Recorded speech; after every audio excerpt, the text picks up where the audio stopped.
గౌరవనీయులు శాసన మండలి చైర్మన్ శ్రీ చక్రపాణి గారు, గౌరవనీయులు Andhra Pradesh legislative assembly speaker Shri Kodela Siva Prasada Rao గారు, గౌరవ సహచర మంత్రివర్గ సభ్యులు డిప్యూటీ స్పీకర్ బుద్ధప్రసాద్ గారు, చీఫ్ సెక్రటరీ అజయ్ కలాం గారు, గౌరవ శాసనసభ్యులు, శాసన మండలి సభ్యులు, ప్రజాప్రతినిధులు, ప్రభుత్వ అధికారులు, సిబ్బంది, అదేవిధంగా పెద్ద ఎత్తున ఈ కార్యక్రమానికి వచ్చినటువంటి రైతు సోదరి సోదరులందరికీ, ప్రజలకు, అదేవిధంగా పత్రికా విలేకరులందరికీ మనస్ఫూర్తిగా పేరు పేరున నా నమస్కారాలు, అభినందనలు, శుభాభినందనలు. ఈ సంఘటన చూస్తే ఒక పక్క బాధ, ఒక పక్క ఆనందం. ఎందుకంటే పొలంలో అసెంబ్లీ, నిన్నటి వరకు ఇది పొలం, ఈరోజు మన చట్టాలు మనం ఇక్కడనే తయారు చేసుకోవడానికి అసెంబ్లీ సిద్ధం చేసుకున్నాం. ఈ రోజు నుంచి రాష్ట్ర స్థాయిలో ఏ శాసనం చేయాలన్నా ఈ గడ్డ మీద ఈ అసెంబ్లీలో చట్టాలు చేసే అవకాశం మనం తీసుకున్నాం. ఇది ఒక చరిత్ర అని చెప్పి కూడా నేను మీకు తెలియజేస్తున్నాం. అదే సమయంలో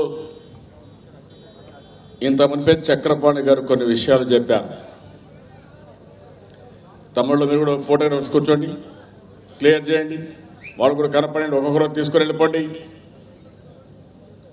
ఈరోజు మీరు ఒకసారి చూస్తే ఇంత మునుపు మాట్లాడిన పెద్దలు చాలామంది చాలా విషయాలు మాట్లాడారు.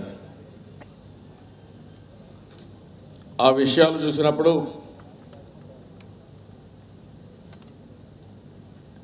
మన కేంద్ర మంత్రి అశోక్ గారు కూడా వచ్చారు, వారికి కూడా స్వాగతం, సంతోషం. మన రాష్ట్రంలో అన్ని వనరులున్నా, సమర్థత ఉన్నా, అదే మరి ప్రజలు కూడా బాగా కష్టపడే మనస్తత్వం ఉన్నా, చరిత్రలో అనేకమైనటువంటి ఒడిగదుడుకులు మనం ఎదుర్కొన్నాం. ఇక్కడ ఒకసారి చరిత్ర అట్ట స్థూలంగా మీరు ఒకసారి ఆలోచిస్తే, స్వాతంత్రం రాకమునుపు ఆ రోజు సౌత్ ఇండియాకి మొత్తం దక్షిణ భారతదేశానికి మెడ్రాస్ ప్రెసిడెన్సీ, మెడ్రాస్ రాజధానిగా అటు కేరళ, కర్ణాటక, ఆంధ్రప్రదేశ్, ఇంకా కూడా ఒరిస్సా నుంచి కూడా అక్కడికి వెళ్ళాం. అక్కడ స్వాతంత్రం వచ్చిన తర్వాత కూడా 6 ఏళ్లు ఉన్నాం. ఆ రోజు పొట్టు శ్రీరాములు గారు ఆందోళనకు శ్రీకారం చుట్టారు. భాషా ప్రయుక్త రాష్ట్రాలు రావాలి, తెలుగు మాట్లాడే వాళ్ళకు ఒక రాష్ట్రం ఉండాలి అని ప్రాణత్యాగం చేశారు.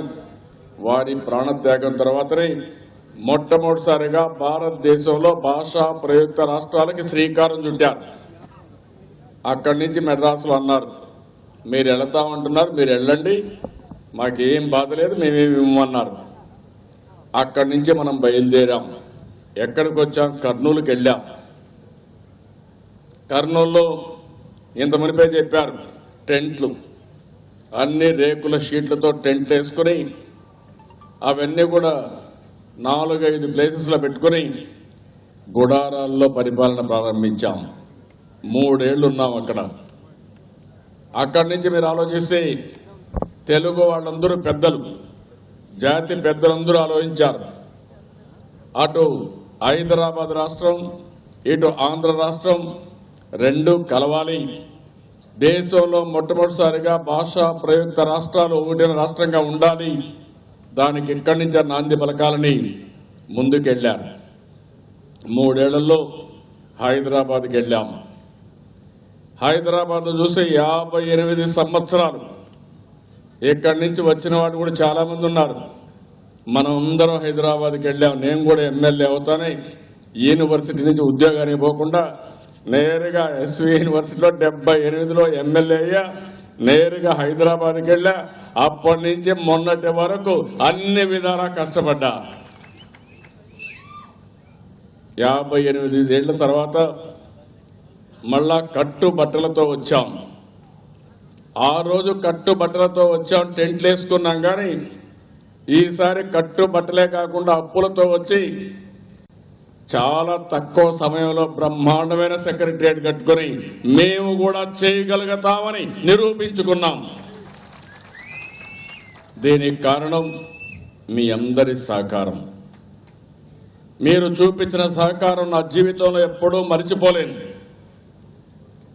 అదే సమయంలో మీరు ఒకసారి ఆలోచిస్తే హైదరాబాద్లో కంబైన్డ్ ఆంధ్రప్రదేశ్లో, సమైక్య ఆంధ్రప్రదేశ్లో అందరికంటే నాకు ఎక్కువ అవకాశం ఇచ్చారు, ఆశీస్సులు ఇచ్చారు, ఆశీర్వదించారు. ఎక్కువ సమయం ముఖ్యమంత్రిగా నేనే ఉన్నాను. నా తర్వాత బ్రహ్మానందరెడ్డి గారు, మన ప్రియతమ నాయకుడు ఆరాధ్య దైవం ఎన్టీ రామారావు గారు, వీళ్ళందరూ ఉన్నారు. అదే మరిగా సమైక్య ఆంధ్రప్రదేశ్లో ఎక్కువ సమయం నేనే ప్రతిపక్ష నాయకుడిగా పనిచేశాను. 10 సంవత్సరాలు ప్రతిపక్షంలో కూడా పనిచేశాను. అప్పుడు కానీ ఇప్పుడు కానీ నాకు హైకమాండ్ లేదు. అది కూడా మీరు గుర్తుపెట్టుకోవాలి. ఈ రాష్ట్రంలో పరిపాలించిన ప్రతి ఒక్కరికి ఒక హైకమాండ్ ఉండేది. కానీ మొట్టమొదటిసారిగా ప్రజల ద్వారా నేరుగా ఎంపికైంది ఎన్టీ రామారావు గారు ఎంపికయ్యారు. ఆ తర్వాత నేను ఎంపికయ్యాను. ఇది చరిత్ర. నేను ఎవరికి రిపోర్ట్ చేయాల్సిన అవసరం లేదు. నాకు హైకమాండ్ ఈ రాష్ట్ర ప్రజానీకం మమ్మల్ని నమ్ముకొని ఓట్లేశారు, గెలిపించారు. రాష్ట్ర ప్రజలకు ఏం చేయాలో అది ఆలోచించాం తప్ప ఢిల్లీ వాళ్ళకో ఇంకొక పార్టీకో నేను ఎప్పుడు కూడా ఇది చేసే పరిస్థితి రాలేదు, అవకాశం రాలేదు. ఆ విషయం మరొకసారి మీరు అందరూ గుర్తుపెట్టుకోవాల్సిన అవసరం ఉంది. హైదరాబాద్లో తెలుగు జాతి కోసం ఆలోచించాను. ఆ రోజు హైదరాబాద్ ఒక నగరం, ఒక ట్రెడిషనల్ సిటీ.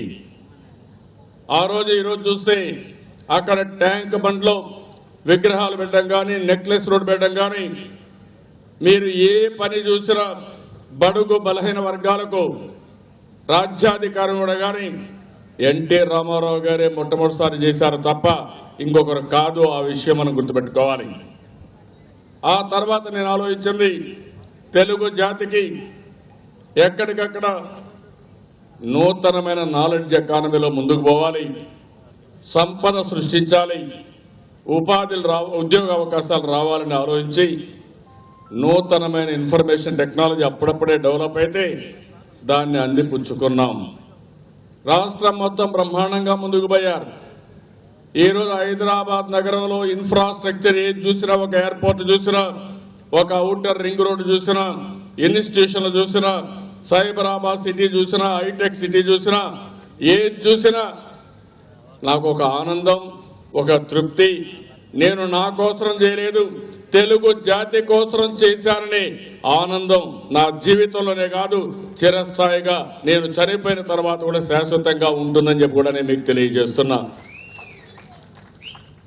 చాలా కష్టపడ్డా, మామూలు కష్టం కాదు. నా ఫైల్ నేనే మోసుకు తీసుకెళ్ళా. ఒక ముఖ్యమంత్రిగా అమెరికాలో పోతే 14 రోజులు ప్రతి ఒక్క కంపెనీ దగ్గరికి ఒక ముఖ్యమంత్రి అంటేనే చాలా మంది అనుకుంటాం, ముఖ్యమంత్రి అవుతాను మేము కూడా అనుకుంటాం. నాకు ముఖ్యమంత్రి పదవి వచ్చింది, నేను ఈయన దగ్గరికి పోవడం ఏంటి, వారి దగ్గరికి పోవడం ఏంటి అని ఆలోచిస్తాను. అలాంటిది నేను ఫైల్ పెట్టుకొని, ఒక సెక్రటరీ పెట్టుకొని ఆఫీస్లో పోవాలంటే, దగ్గర పోవాలంటే ట్రాఫిక్ జాములుంటే నడిచి వెళ్ళాను. వాళ్ళ ఇంటర్వ్యూ కోసం వెయిట్ చేశాను.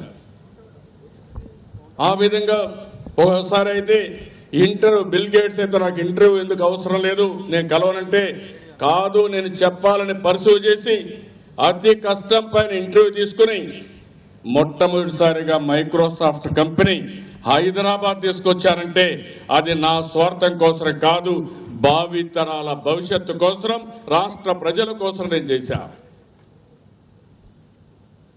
దగ్గర 78లో ఎమ్మెల్యే అయ్యా. ఓల్డ్ అసెంబ్లీ ఫస్ట్ టైం అక్కడే మంత్రి. ఆ తర్వాత నా పెళ్లి ఇవన్నీ జరిగాయి. మీకు అందరికీ తెలుసు. తర్వాత మన నాయకుడు ఎన్టీ రామారావు గారు తెలుగుదేశం పార్టీ పెట్టడం, అక్కడి నుంచి 85లో కొత్త అసెంబ్లీ. ఆ రోజు మన నాయకుడు ఎన్టీ రామారావు గారు ముఖ్యమంత్రి. 2 సార్లు నేను ముఖ్యమంత్రిగా అక్కడనే పనిచేయడం, అంటే దగ్గర 39 సంవత్సరాలు నేను హైదరాబాద్లో 78 నుంచి 2014 వరకు 4 దశాబ్దాలు 58 సంవత్సరాల ఆంధ్ర రాష్ట్రం మళ్ళీ కలిసి ఉందంటే అందులో 39 సంవత్సరాలు అక్కడ ఉండి శ్రమ చేశా. విభజన చాలా బాధేస్తుంది. ఇప్పుడు కూడా ఒకసారి ఆలోచిస్తే మనసు ఎంత ఆవేశానికి లోనవుతుందంటే అంత ఆవేశానికి లోనవుతుంది. ఒక హేతుబద్ధత లేదు, మనల్ని అడగలేదు. కనీసం 10 సంవత్సరాలు అపోజిషన్ లీడర్గా ఉండి 9 సంవత్సరాలు ముఖ్యమంత్రిగా ఉన్న వ్యక్తిని మేము ఈ విభజన చేయాలనుకున్నాం, అనివార్యం, చేస్తాం, ఇద్దరికి న్యాయం చేయాలంటే మీ సలహా ఏంటిని ఒక్క మాట అడగలేకపోయాను. నేను చాలాసార్లు మీరు చూసింటారు, నిరవధిక నిరాహార దీక్ష చేశాను. 8 రోజులు చేశాను. 8 రోజులు జరిగే అన్యాయం గురించి చెప్పాను. ఏమాత్రం లెక్క పెట్టుకోకుండా అర్ధ గంటలో విభజన జరిగింది. చాలా బాధ వేస్తుంది. ఇప్పుడు కూడా తలుచుకుంటే కలవరం, బాధ, ఆవేదన. ఒక పక్క మనకు జరిగిన అన్యాయం, ఇంకొక పక్క మనకు జరిగిన అవమానం. నేను ఇప్పుడు ఒకటి చెప్పగలుగుతాను ధైర్యంగా, నా కష్టంతో మీ సహకారంతో ఆంధ్రప్రదేశ్ రాష్ట్రాన్ని తిరుగులేని శక్తిగా తయారు చేస్తా, నెంబర్ 1 రాష్ట్రంగా తయారు చేస్తా. కానీ జరిగిన అవమానాన్ని మాత్రం తిరిగి మళ్ళీ కాపాడుకోలేము. ఆ అవమానం శాశ్వతంగా తెలుగు జాతికి అవమానంగా మిగిలిపోతుంది. ఒక కుటుంబంలో ఒక చిన్న విభజన జరిగితే ఒకసారి మనం గుర్తుపెట్టుకోవాలి, తండ్రి ఇద్దరిని కూర్చొని పెట్టి పరిష్కారం చేస్తారు. తండ్రి మీద విశ్వాసం లేకపోతే ఊర్లో పెద్ద మనుషులు పెట్టుకుని ఇద్దరికి సమన్యాయం చేస్తారు. ఒకవేళ అందులో ఎవరైనా ఫిజికలీ హ్యాండిక్యాప్డ్ ఉండి బలహీనుడుంటే అలాంటి వాడికి అదనంగా సహాయం చేస్తారు. ఇద్దరికి పెట్టి చిన్నవాడుంటే ఇన్ఫ్లుయెన్స్ చేశారని కాదు, ఇద్దరికి చేశాం, ముందు చిన్నవాడు నువ్వు కోరుకో, ఏది కావాలో కోరుకో, ఆ తర్వాతనే ఇస్తామని కూడా చెప్తారు. ఇలాంటి సాంప్రదాయాలు ఉన్న భారతదేశం ఇది. ఏ ఒక్క వ్యక్తికి అన్యాయం చేసే దేశం కాదు ఇది. అలాంటిది ఎక్కడ అడ్డంగా ఏమాత్రం ఒకసారి బాధేస్తుంది. నాకు ఎంత బాధ కలిగిందంటే నేను ఢిల్లీలో ఉంటే అద్వానీ రూమ్లో ఉన్నా, అడుగుతున్నా, సార్ ఏంటి సార్ ఇవన్నీ అన్యాయం, ఇంత అన్యాయం జరుగుతూ ఉంది, కనీసం మీరు పెద్ద మనుషులు మీరైనా చెప్పండి అని అడుగుతూ ఉంటే ఒక చీటీ వచ్చింది. మన ఆఫీస్కి అద్వానీ రూమ్కు పక్కనే ఒకే గోడ అడ్డం ఒక చీటీ వచ్చి మన ఆఫీస్ వాళ్ళు, సార్ పార్లమెంట్ డోర్స్ అన్ని క్లోజ్ చేశారు, టీవీ ఆఫ్ చేశారు, బిల్లు ప్రవేశపెట్టారని. నేను ఆయనతో ఆ మాట అన్నాను, సార్ ఇదేంటి సార్ అన్యాయం అని. ఆయన అన్నాడు, అదేంటిది, ఎట్లా చేస్తారు, ఇంత దుర్మార్గమా అని ఆయనే మాట్లాడాడు. అంతలేక వాళ్ళ సెక్రటరీ ఒక చీటీ పంపించాడు. ఆ చీటీ తీసుకుంటానే నో ఇది కరెక్ట్ కాదు అని లేచి పార్లమెంట్లోకి వెళ్ళాడు. కానీ అర్ధ గంటలో పార్లమెంట్లో బిల్లు ప్రవేశపెట్టడం, బిల్లు పాస్ చేయడం, మనకు అన్యాయం జరగడం, మొత్తం కంప్లీట్ అయ్యే పరిస్థితి వచ్చింది. చాలా నిరాశ, బాధ, ఆవేదన, తపన. ఎంత బాధపడ్డానంటే నా జీవితంలో ఎప్పుడైనా బాధపడుంటే ఆ రోజు నేను బాధపడినంత నా జీవితంలో ఎప్పుడూ బాధపడలేదని చెప్పి కూడా నేను మీకు తెలియజేస్తున్నా. అంత ఆవేదన పడ్డా, బాధపడ్డా. నాకు ఒక నమ్మకం కూడా ఉంది, డబ్బులు సంపాదిస్తాం, సంపద సృష్టిస్తాం, కానీ అవమానాన్ని భరించలేము. అది తెలుగు జాతి ఎప్పటికీ మరిచిపోలేనటువంటి బాధ, ఆవేదన మనం అనుభవించాం. ఇక్కడ ప్రజానీకం కూడా మీరు ఒకసారి చూస్తే అంత మునుపు ఆందోళన చేశారు. ఎవరు ఊహించరా ఇది జరుగుతుందని. పెద్ద ఎత్తున ఆందోళన చేశారు. ఎన్జిఓలు పోరాడారు. రాష్ట్రం బయట వచ్చారు. అది జరిగిన తర్వాత ఒక నిశ్శబ్ద వాతావరణం ఏర్పడింది. ఎక్కడికక్కడ డల్ అయిపోయారు. మేము ఇంత చేశాం, ఏమీ పట్టించుకోలేదు, ఇప్పుడు ఏమవుతుంది అని మీరు భయపడిపోయే పరిస్థితికి వచ్చారు. ఆ రోజు నేను ఒకటి ఆలోచించాను. కుట్ర కుతంత్రాలు జరిగాయి. ఆ రోజు రాజకీయాలు మీరన్నీ కూడా ఎందుకంటే ఇవన్నీ చెప్తున్నానంటే ఒక సందర్భంలో గతాన్ని కూడా నెమరేసుకుంటే భవిష్యత్తుకు మన ప్రణాళికలు తయారు చేసుకోవడానికి అవకాశం ఉంటుంది. ఆ కసి కోపం తగ్గడానికి కూడా వీలు లేదు. నేను ఆ రోజు ఆలోచించినప్పుడు నేను ఇంకొక మాట కూడా మీరు గుర్తుపెట్టుకోవాలి. ఇవన్నీ చరిత్ర. ఎందుకంటే కొంతమందికి నా మీద కోపం ఉండొచ్చు. నేను ఒక మాట చెప్పాను, దేంతో అయినా ఆడుకోండి కానీ ప్రజల సెంటిమెంట్తో మాత్రం ఆడుకోవద్దండి. అది ఆడుకుంటే చాలా సమస్యలు వస్తాయి. అస్సాంలో ఏం జరిగిందో చూడండి, కాశ్మీర్లో ఏం జరుగుతుందో చూడండి, గతంలో పంజాబ్లో ఏం జరిగిందో చూడండి. ఇవన్నీ జరిగితే ఆ ప్రజానీకమే కాకుండా దేశానికి నష్టం వస్తుందని చాలా స్పష్టంగా చెప్పాను. కానీ పట్టించుకోలేదు. కానీ నేను తిరిగి వచ్చిన తర్వాత నేను ఆలోచించాను రాత్రింబగళ్ళు. మళ్ళీ మీరు కూడా దారి తప్పి రాష్ట్ర ప్రజానీకం అన్యాయం జరిగిందని కానీ వేరే ఆలోచన కింద కానీ మనం పోతే చాలా నష్టపోతాను ఉద్దేశంతో నేను ఒక హామీ ఇచ్చాను. మీకు అందరికీ జ్ఞాపకం ఉంటుంది. జరిగిన అవమానం, జరిగిన అన్యాయానికి ప్రతి ఒక్కరిలో ఆవేశం తగ్గడానికి వీలు లేదు. మన కోపాన్ని కసిగా కక్షగా మార్చుకుందాం. రాత్రింబగళ్ళు కష్టపడదాం. ఎవరైతే మనకు అన్యాయం చేశారో వాళ్ళు బాధపడే విధంగా మనం మన శక్తి ఏంటో నిరూపిస్తామని ఆ రోజు నేను ఒక శపథం చేశా. దాని ప్రకారమే ముందుకు పోయా. దాని ప్రతీకారమే ఈరోజు చూస్తే ట్రాన్సిట్ సెక్రటరియట్, ఇది పర్మనెంట్ సెక్రటరియట్ కాదు. నేను ఒకటే హామీ ఇస్తున్నా, భారతదేశ చరిత్రలో ఒక చరిత్ర తిరగా రాసే విధంగా అమరావతి రాజధాని నెంబర్ 1 క్యాపిటల్ గా ఉంటుంది. ఉత్తరాంధ్ర అన్ని వనరులు ఉన్నాయి, నీళ్లున్నాయి, సముద్ర తీరం ఉంది, మినరల్ వెల్త్ ఉంది. ఎప్పుడు వలసలు. దానికి కారణం ఎక్కువ ఫోకస్ చేయకుండా పోవడం.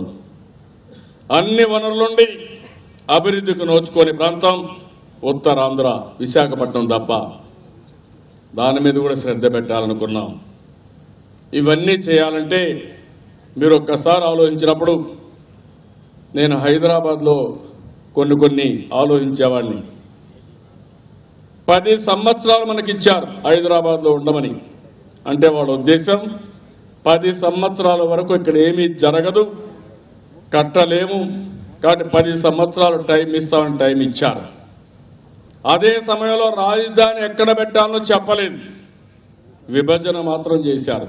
ఎంత దుర్మార్గం మీరు ఒకసారి ఆలోచించండి. ఇప్పుడు ఒకసారి శివప్రసాద్ గారు చెప్పారు, మిగిలిన పార్టీలు కూడా వచ్చి ఉంటే బాగుండేది. రామకృష్ణ గారు చెప్పారు. నిజంగానే బాధేస్తుంది. ఎందుకు బాధేస్తుందంటే ఒక బాధ్యత కలిగిన వ్యక్తులం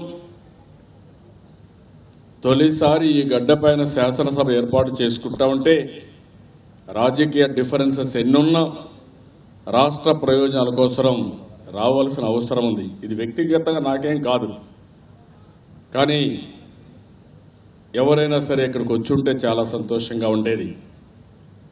అదే సమయంలో మీరు చూస్తే నేను ఆ రోజు ఆలోచించింది, ఎన్ని రోజులు హైదరాబాద్లో ఉన్నా ఆంధ్ర రాష్ట్రం మీద ఫోకస్ రాదు, మనం ఇక్కడి నుంచే ఇచ్చేయాలని. మొట్టమొదటిసారిగా మీరు చూస్తే నేను ఇక్కడ జూన్ 2వ తారీఖున విభజన జరిగింది, బైఫర్కేషన్ నోటిఫికేషన్ వచ్చింది. 8వ తారీఖున ముఖ్యమంత్రిగా నేను ప్రమాణ స్వీకారం ఇక్కడనే చేశా. మళ్ళీ 1వ తారీఖున న్యూ ఇయర్ ఇక్కడికే వచ్చి తాడికొండలోనే న్యూ ఇయర్ కూడా సెలబ్రేట్ చేశా. అక్కడి నుంచి మీరు చూస్తే నేను ఇప్పుడు కూడా ఇక్కడ ఉండే రైతులందరికీ చేతులెత్తి మీకు పాదాభివందనం చేస్తున్నా. మీరు చూపించిన చొరవ, స్ఫూర్తి జాతి ఎప్పుడూ మర్చిపోలేదు. ఎవరిన్ని మాట్లాడినా నేను ఆ రోజు అసెంబ్లీలో కూడా నాకు బాగా జ్ఞాపకం. ఎన్ని విధాలు అడ్డం పడాలనో అన్ని విధాలు అడ్డం పడ్డారు. కాంగ్రెస్ పార్టీ కూడా మన మీద కక్ష విభజనతోనే తీర్చుకోలేకపోయారు. ఇది రావణాసురుడు కాష్టమారిగా ఉండాలని రాష్ట్ర విభజన జరిగిన తర్వాత కూడా ఎక్కడ రాజధాని పెట్టాలో దానికి ఒక కమిటీ కూడా వేశారు. ఎవరిని అడిగినా చెప్తారు రాజధాని ఎక్కడ ఉండాలంటే సెంట్రల్ ప్లేస్లో ఉంటే దానివల్ల అందరికీ సమాన ధరలో ఉంటుంది, అభివృద్ధి జరుగుతుందనే ఆలోచన ఉంటుంది. దాన్ని ఓవర్కమ్ అయినప్పుడు నేను పడినా. ఇది కూడా మీరు చూస్తే నాకు అన్ని విధాలు అడ్డపడాలనుకున్నా నేను లెక్క పెట్టుకోకుండా అన్ని ప్రాంతాలను అభివృద్ధి చేస్తాను. ఒకవేళ ఇప్పుడు మీరు ఆలోచిస్తే నాకేమాత్రం స్వార్థం ఉన్నా చరిత్ర మా ఊర్లో నేను పెట్టుకొని ఉంటే మా ఇంటి ముందన్న రాజధాని వచ్చేది. కానీ అక్కడ కాదు, మీ ఇంటి ముందరైనా పర్వాలేదు, రాష్ట్రంలో సెంట్రల్ ప్లేస్ కావాలనే ఉద్దేశం ఇక్కడికి వచ్చాను నేను. అలాంటి చరిత్రకు మనం శ్రీకారం చుట్టినప్పుడు మీరు చూపించిన చొరవ, నేను ఒక పిలిపించాను, నాకు ఒక ఆలోచన వచ్చింది. ఇదే మరి ఆలోచన రాత్రింబౌళ్ళు ఇప్పుడు మీరు చూస్తే నిద్రపోయే సమయం తప్ప మిగిలినప్పుడంతా మిమ్మల్ని గురించి ఆలోచిస్తూ ఉంటాను. ఆ రోజు నాకు ఒకటే ఆలోచన ఉండేది, రాజధాని కావాలి, ఓకే అమరావతి అనుకున్నాం, దీనికి భూమి ఎక్కడ? ఈ ప్రాంతంలో ఒక ప్రత్యేకమైన పరిస్థితి కూడా ఉంది. ఆ ప్రత్యేకమైన పరిస్థితి మీరు చూస్తే భూమి మీద మమకారం ఎక్కువ. దానికి కూడా ఒక కారణం ఉంది. కాటన్ అయితే ఆ రోజు బ్రిటిష్ వాడైనా 3 బ్యారేజీలు కట్టాడు. ధవళేశ్వరం, ప్రకాశం, సంగం బ్యారేజీ కట్టాడు. దానివల్ల నీళ్లు వచ్చాయి, ఆదాయం వచ్చింది, భూమి విలువ పెరిగింది. భూమి వాళ్ళంటే ఇష్టం లేదు, అటాచ్మెంట్ పెంచుకున్నారు. ఉద్యోగాల కోసం, క్యారియర్ కోసం బయట పోతారు. కానీ 1 ఎకరా భూమి ఇవ్వాలంటే కూడా మనసు రాని పరిస్థితిలో 32,000 ఎకరాలు ఒక మాట మీద ఇచ్చారంటే అది మీరు చూపించిన చొరవ, మీరు చూసిన దూరదృష్టి కూడా. ఆ రోజు అది అయిన తర్వాత నాకు ఒక నమ్మకం వచ్చింది. దానిపైన కూడా రాజకీయాలు ఎట్లుంటాయని ఆశ్చర్యపోతూ ఉంటాం. ఓసారి బాధ, ఎంత బాధ వేస్తుందంటే భూమి మీది, ఇచ్చింది మీరు, ఇష్టపడింది అపోజిషన్ పార్టీస్. ఏంటో నాకైతే ఇప్పుడు కూడా అర్థం కావడం, లాజిక్ ఏంటో నాకైతే ఇప్పుడు కూడా బాధ, నాకు అర్థం కాని పరిస్థితి. మీకే అర్థం కావడం లేదు. భూమి మీరు విల్లింగ్గా ఇస్తే బలవంతంగా తీసుకున్నారంటే కాదు, మేము విల్లింగ్గా ఇచ్చామని రోడ్డు మీదకి వచ్చి మీరు డెమాన్స్ట్రేట్ చేసినా వీళ్ళకి కనపడలా, వినపడలా. దాంట్లో ఏమీ చేయలేకపోయి ట్రిబ్యునల్కి వెళ్ళారు, హైకోర్టుకి వెళ్ళారు, సుప్రీంకోర్టుకి వెళ్ళారు. అడుగున అడ్డం పడే పరిస్థితికి వచ్చారు. అయినా కూడా నేను బాధపడకుండా ముందుకు పోయాం. ఈరోజు మీరు చూస్తే 8/9/2014లో రాజధాని అమరావతిని అనౌన్స్ చేశాను. 8/12/2014లో నేను ఇక్కడ ల్యాండ్ పూలింగ్ కోసం ఒక అనౌన్స్మెంట్ ఇచ్చాను. ఆ తర్వాత మీరు చూస్తే నేను ఇక్కడనే 1/1 తాడికొండకు వచ్చి హ్యాపీ న్యూ ఇయర్, తుళ్ళూరులో వచ్చి న్యూ ఇయర్ ఇక్కడనే జరిపించాను. 26/2/2015లో ఫార్మర్స్ అందరూ కూడా వచ్చినప్పుడు కాదు మాకు ఆమోదయోగ్యమైన ప్యాకేజ్ ఇమ్మంటే నేను ఇస్తానని చెప్పి ఒక ఆమోదయోగ్యమైన ప్యాకేజీ మీరు చూస్తే మొత్తం కలిసి 132 కోట్ల రూపాయలు యాన్యుటీ ఇచ్చాను. అది కూడా 35,000 రూపాయలు ఆదాయం, నెలకు ఎంతైతే వస్తుందో దానికి అష్యూరెన్స్ ఇవ్వడం. అదే మరి ఇంకొక పక్కన మిగిలిన వెట్లాండ్ ఏది ఉందో దానికి 50,000 ఇవ్వడం. 3,000, 5,000 రూపాయల చొప్పున ప్రతి ఒక్క సంవత్సరం పెంచడం, 10 సంవత్సరాల లోపల మీరు అమ్ముకుంటే మీ సైట్ని మీరు అమ్ముకోండి, కాకపోతే 10 సంవత్సరాలు ఇస్తాను, 10 సంవత్సరాలు మీరు పెట్టుకొని 10 సంవత్సరాల తర్వాత మీరు అమ్ముకోండి, అప్పటికైనా విలువ వస్తుందని చెప్పడం. మొత్తం ఈ కొండే పేదవాళ్ళందరికీ ఇంటికి 2500 రూపాయలు చొప్పున నెలకు వాళ్ళకు ఒక బెనిఫిట్ ఇవ్వడం, పెన్షన్ ఇవ్వడం. ఇంకొక పక్కన మీరు చూస్తే ఈరోజు మొత్తం ఎడ్యుకేషన్ కోసం, మీ హెల్త్ కోసం, ఇంకొక పక్కన ఇంట్రెస్ట్ ఫ్రీ లోన్స్ ఇప్పించడం, స్కిల్ డెవలప్మెంట్ చేయడం, ఇవన్నీ కూడా చేశాం. రైతులు తీసుకున్న డబ్బులు 1,50,000 వరకు ఒకేసారి వన్ టైం సెటిల్మెంట్ ఇచ్చి మిమ్మల్ని తృప్తిపరిచాం, మిమ్మల్ని ఆదుకునే ప్రయత్నం చేశాను. ల్యాండ్ తీసుకున్నప్పుడు 1000 స్క్వేర్ యార్డ్స్ ఇస్తానని చెప్పి హామీ ఇచ్చాను. 250 స్క్వేర్ యార్డ్స్ అదనంగా కమర్షియల్కి ఇచ్చాం. 450 వెట్ ల్యాండ్ ఏదైతే ఉందో దానికి ఇచ్చాం. ఇంకొక పక్క డెవలప్డ్ ల్యాండ్ ఏదైతే ఉందో ఈ 10 అన్ని గ్రామాల్లో ఇప్పటికే చాలా వరకు మీకు తిరిగి ప్లాట్స్ ఇచ్చాం. ఎక్కడ కూడా చిన్న గొడవ జరగకుండా నేను రియల్గానే సిఆర్డీని అభినందిస్తున్న. చాలా డిఫికల్ట్ టాస్క్ ఇది. అలాంటిది మీ అందరికీ ఆమోదయోగ్యంగా ట్రాన్స్పరెంట్గా తిరిగి ప్లాట్లన్నీ అలాట్ చేశాం. ఆ రోజు మీకోసం నేను అరుణ్ జైట్లీ గారిని పిలిపించి ప్రత్యేకంగా ఆయన కూడా ఒక ఫంక్షన్ పెట్టడమే కాకుండా ఆయన్ని భాగస్వామ్యం చేసి మా రైతాంగం భారతదేశంలోనే స్ఫూర్తిదాయకంగా ల్యాండ్ ఇచ్చారు. ఇలాంటి వాళ్ళకి ల్యాండ్ ఏదైతే క్యాపిటల్ గెయిన్స్ ఉందో దీన్ని ఎగ్జెంప్షన్ చేయమని భారతదేశంలోనే మొట్టమొదటిసారిగా క్యాపిటల్ గెయిన్స్ ఎగ్జెంప్షన్ తెచ్చిన ఘనత ఈ ప్రభుత్వానికి దక్కుతుంది. ఇలాంటివన్నీ చేసుకుంటూ మనం ముందుకు పోగలిగాం. అదే మరిగా తర్వాత మీరు చూస్తే నేను ఆ రోజు భూమి పూజ చేశాను, ఫౌండేషన్ సెరమనీ. మంచి రోజు అంటే 22/10/2015లో చేశాను. అక్కడి నుంచి మీరు చూస్తే ఇంకొక పక్కన ఆనరబుల్ ప్రైమ్ మినిస్టర్తో అంతకుముందు భూమి పూజ చేసి 22/10/2015 ఆనరబుల్ ప్రైమ్ మినిస్టర్ ప్రధానమంత్రి నరేంద్ర మోడీ గారిని పిలిపించి మనం తుళ్ళూరు మండలంలో మనం ఉద్దండరాయపాలెంలో ఫౌండేషన్ కూడా వేసి, అది కూడా నాకు జ్ఞాపకం. నేను ఎన్ని ప్రయత్నాలు చేశానో రాష్ట్ర ప్రజానీకం ఆలోచించాల్సిన అవసరం ఉంది. ప్రతి ఒక్కరి మనోభావాలకు చిహ్నంగా ఇక్కడ ఉండాలి, ప్రతి ఒక్కరి భాగస్వామ్యం ఉండాలి. ఇది ఆంధ్రప్రదేశ్ రాష్ట్రం భావితరాలకు కట్టుకునే రాజధాని. అంతేకాకుండా అన్ని కులాలకు, అన్ని మతాలకు, అందరికీ కూడా ఆమోదయోగ్యంగా ఉండాలనే ఉద్దేశంతో ఆ ఫౌండేషన్ సెరమనీకి నేను అన్ని గ్రామాల నుంచి పవిత్ర జలాలు తెప్పించాం. ఆ గ్రామంలో పవిత్రమైన మట్టిని తీసుకొచ్చాం. ఆ గ్రామంలో ఉండే దేవుళ్లకు ప్రార్థనలు చేసి, హిందువులైతే దేవాలయాల్లో, ముస్లింలైతే మసీదుల్లో, క్రిస్టియన్స్ అయితే చర్చిల్లో, ఇవన్నీ చేసి తీసుకొచ్చాం. దేశంలోనే కాకుండా ప్రపంచంలో ఉండే పవిత్ర హోలీ ప్లేస్ అన్నీ కూడా జెరూసలం నుంచి తెచ్చాం, మక్కా నుంచి తీసుకొచ్చాం. దేశంలో పెద్ద పెద్ద టెంపుల్స్ కానీ గోల్డెన్ టెంపుల్ నుంచి తీసుకొచ్చాం. ఒక మనోభావాలతో ముందుకు పోతున్నాం.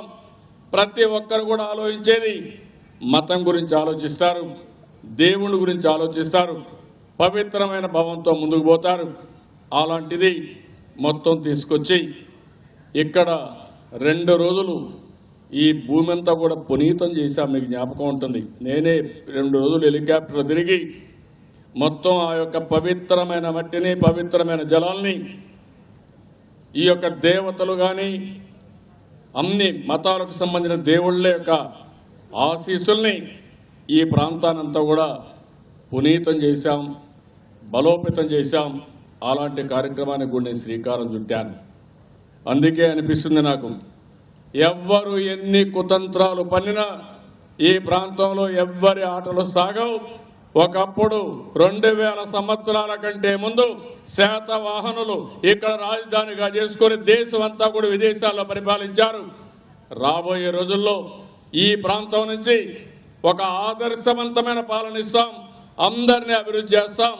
అంతేకాకుండా నెంబర్ 1 స్టేట్గా తయారు చేయడానికి ప్రణాళికలు తయారు చేసుకొని ముందుకు పోతాం. 17/2/2016లో ఇంటీరియం సెక్రటరియట్ ఫౌండేషన్ వేశాం. 25/4/2019 ఇంటీరియం గవర్నమెంట్ కాంప్లెక్స్ని ఇనాగరేషన్ చేశాం.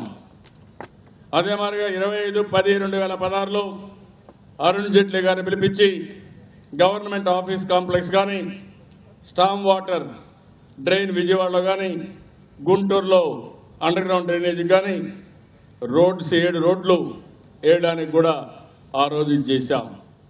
ఈరోజు అసెంబ్లీ బిల్డింగ్ చూస్తే ఎగ్జాక్ట్గా 192 రోజులు, 192 రోజుల్లో అసెంబ్లీ బిల్డింగ్ ప్రారంభించి పూర్తి చేసి నేను ఒకటే శపథం చేసుకున్నా, నా మనసులో అనుకున్నా, ఒక టార్గెట్ పెట్టుకొని పని చేయకపోతే ముందుకు పోలేం కాబట్టి రాబోయే అసెంబ్లీ ఇక్కడి నుంచే జరగాలి, 10 రోజులే ఆలస్యమైనా పర్వాలేదు అనే డిటర్మినేషన్తో ముందుకు పోయి ఈరోజు అసెంబ్లీ ప్రారంభించాం. చూస్తే సంతోషం. పొలంలో అసెంబ్లీ అయినా బ్రహ్మాండంగా ఉంది. ఇప్పుడే చైర్మన్ గారు చెప్పారు, మైకులు ఎరగొట్టలేరు, స్పీకర్ పైన దాడి చేయలేరు. అంటే ప్రజాస్వామ్యంలో డెఫినెట్గా నేను కూడా చాలా చూశాను, చాలా ఆవేశాలు చూశాను. శివారెడ్డి ఎమ్మెల్యేని చంపిన సందర్భాలు ఉన్నాయి. పరిటాల రవీంద్ర ఎమ్మెల్యేగా ఉండి పార్టీ ఆఫీసులో చనిపోయిన సందర్భాలు, ఆ తర్వాత అసెంబ్లీ సమావేశాలు ఐ హావ్ సీన్. మన నాయకుడు చూశాడు. రాజీవ్ గాంధీ చనిపోతే ఎన్టీ రామారావు గారు ఆస్తులు కూడా ధ్వంసం చేసే సందర్భాలను చూశాం. ఇంకా చాలా జరిగే అలాంటి సంఘటనలన్నీ చూశాం. కానీ అసెంబ్లీలో హుందాగానే ప్రవర్తించారు. ఆవేశాలు వేరే, అసెంబ్లీలో ప్రవర్తన వేరే.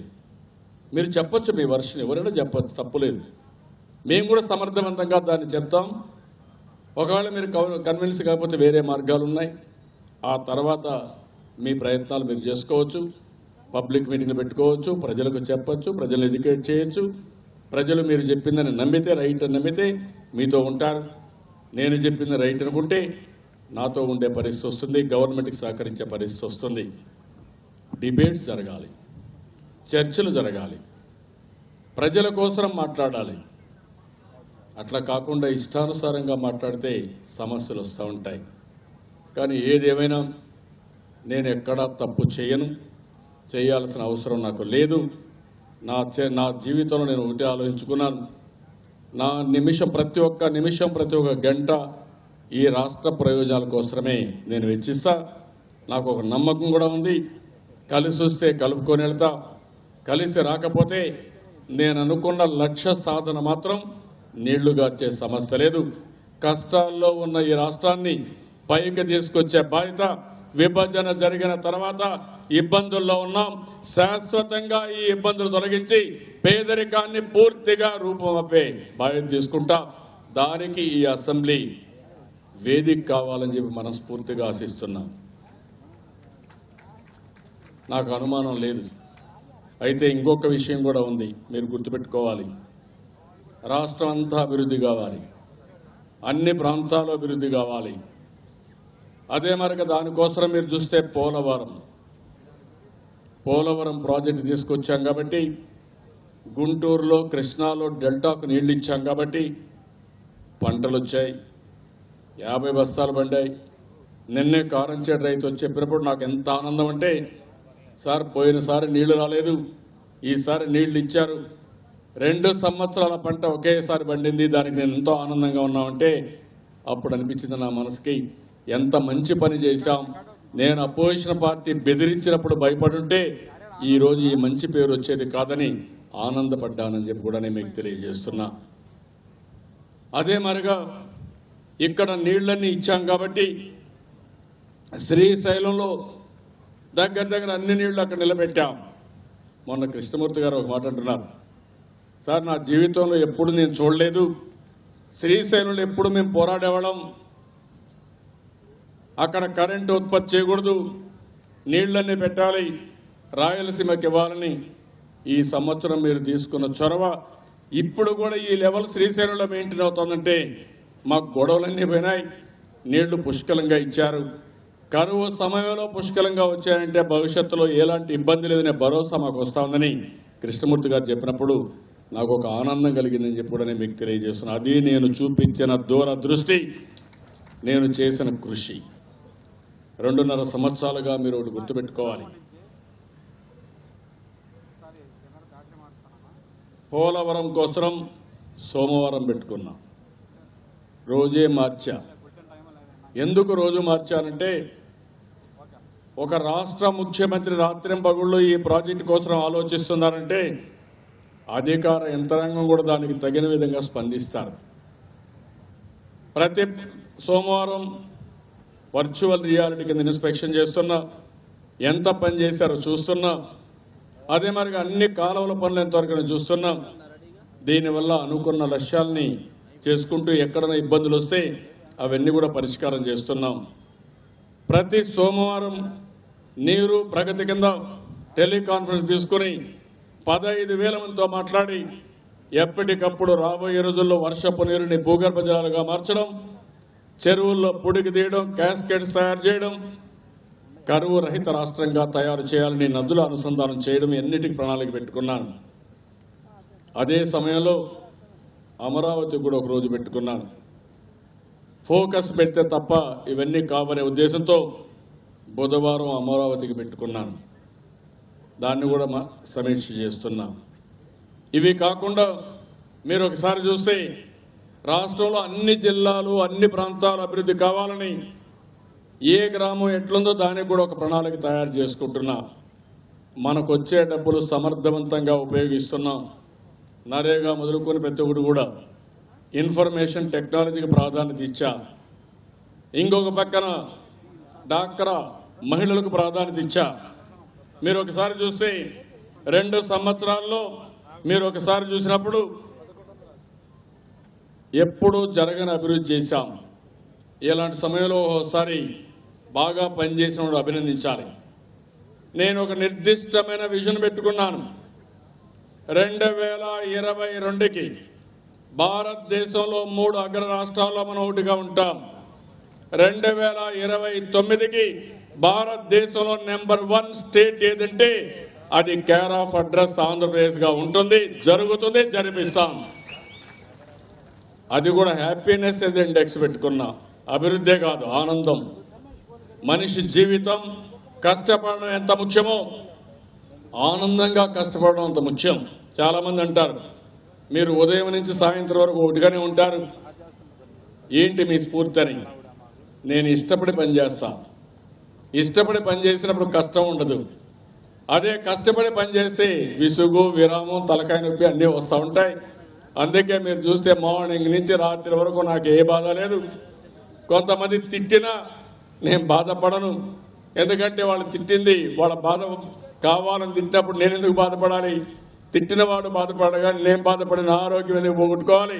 నేను చేసింది మంచి పని అయినప్పుడు ప్రజల కోసం వేరే వాళ్ళు తిట్టినా నేను పడడానికి సిద్ధంగా ఉన్నాను తప్ప నేను ఎక్కడా తొందరపడడం లేదని చెప్పి కూడా నేను మీకు తెలియజేస్తున్నాను. కొన్ని సంఘటనలు మీరు చూశారు, ఎంత పౌరుషంగా మాట్లాడుతున్నారు, ఎలాంటి మాటలు మాట్లాడుతున్నారు.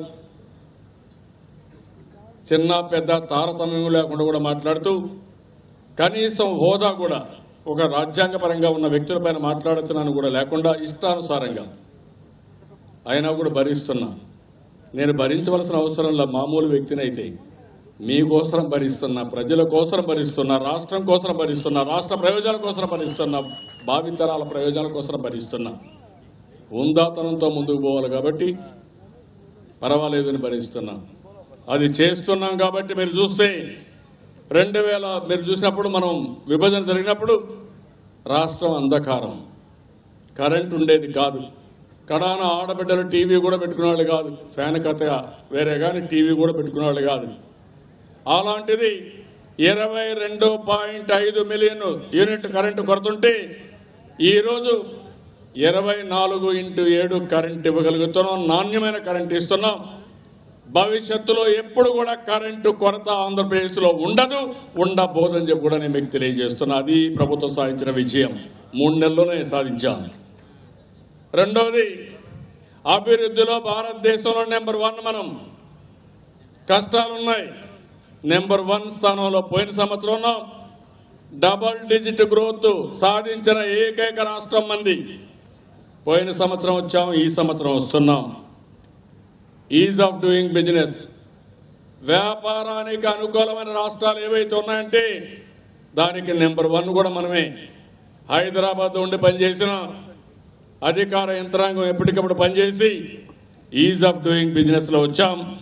ఈ గవర్నెన్స్లో కానీ, ఈ ఫైల్స్ కానీ, ఈ క్యాబినెట్ కానీ, ఇంకో పక్క నీటి సంరక్షణ, వాటర్ మేనేజ్మెంట్లో కానీ, నరేగాలో కానీ, ఎలక్ట్రిసిటీ డిపార్ట్మెంట్ కానీ, ఫైనాన్స్ డిపార్ట్మెంట్ కానీ అనేకమైన అవార్డులు వచ్చాయి. అవార్డు అనేది ఒక గుర్తింపు, మనం అడగలేదు, వాళ్ళే గుర్తించి ఆంధ్రప్రదేశ్ బాగా పనిచేస్తున్నారంటే పని చేసేవాడికి ఒక తృప్తి, పని చేసేవాడికి ఇంకా బాగా పనిచేయాలి, గుర్తింపు తెచ్చుకోవాలని